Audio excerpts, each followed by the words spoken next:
அவங்க அட்டண்டன்ஸ் முடிச்சுட்டு போய் போர்டில் பாடத்தை நடத்த ஆரம்பிச்சிடாதீங்க. போர்டு எழுதி போட்டு பாடத்தை நடத்தக்கூடாது.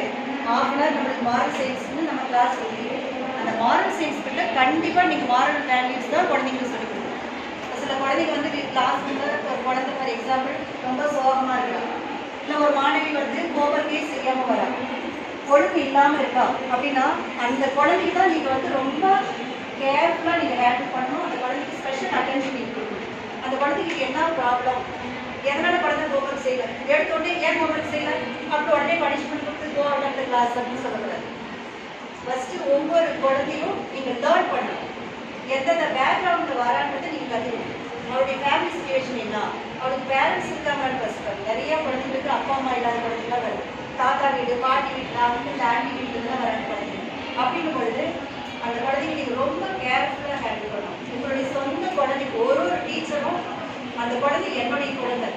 இப்போ நான் ஒரு குழந்தைக்கு ஒரு ஒப்படைச்சிருக்கேன், நான் ஒரு பிள்ளைங்க ஒரு கிளாஸ் 70 பிள்ளைங்க 80 பிள்ளைங்க இருக்காங்க, அந்த 80 ஸ்டூடெண்ட்ஸுக்கு என்னுடைய குழந்தைங்க ஒரு டீச்சர்ஸ் நீங்கள் எடுக்கணும். அப்படி நினச்சிங்கன்னா எந்த குழந்தையும் தவறான படிக்க போகாது, நல்லா படிக்கும். ஒருவேளை ஒரு குழந்தை ஹோம்ஒர்க்கே செய்யலைன்னா அதை தனியாக கூப்பிட்டு கரெக்ட் பண்ணுங்க. ஏன் செய்யலன்னு கேளுங்க. உடனே எல்லா பிள்ளைங்க முன்னாடி கூப்பிட்டு ஏன் ஹோம்ஒர்க் செய்யலை வெளியிருப்போம் அப்படின்னு சொன்னீங்க அப்படின்னா அதை வந்து அவரை ரொம்ப ரொம்ப டிஸ்கரேஜ் பண்ணிடும். குழந்தைங்க கூட கோஆப்ரேட் பண்ண மாட்டாங்க. ஒரு குழந்தையுடைய வாழ்க்கையை வீணாக போயிடும். ஸோ இந்த பிகினிங் ஆஃப் த இயரில் நான் சொன்ன டீச்சர்ஸ் ரிக்வஸ்ட் பண்ணி கேட்குறேன். நான் கொடுத்துருக்குற ஒரு கிளாஸில் 70 ஸ்டூடெண்ட்ஸ் 80 ஸ்டூடெண்ட்ஸ் இருந்தாங்க. அது 80 ஸ்டூடெண்ட்ஸும் அவள் நம்ம ஸ்கூலில் +2 வரை முடிச்சுட்டு வெளியே போகும். ட்ராப் அவுட்ஸுக்கு நோ சான்ஸ். ட்ராப் அவுட்ஸே இருக்கக்கூடாதுன்னு ஆசைப்படுறேன். பிகாஸ் இதெல்லாம் பெண் குழந்தைங்களை வச்சுருக்கோம். சமுதாயத்திலேயே குழந்தைங்களுக்கு பாதுகாப்பு இல்லை.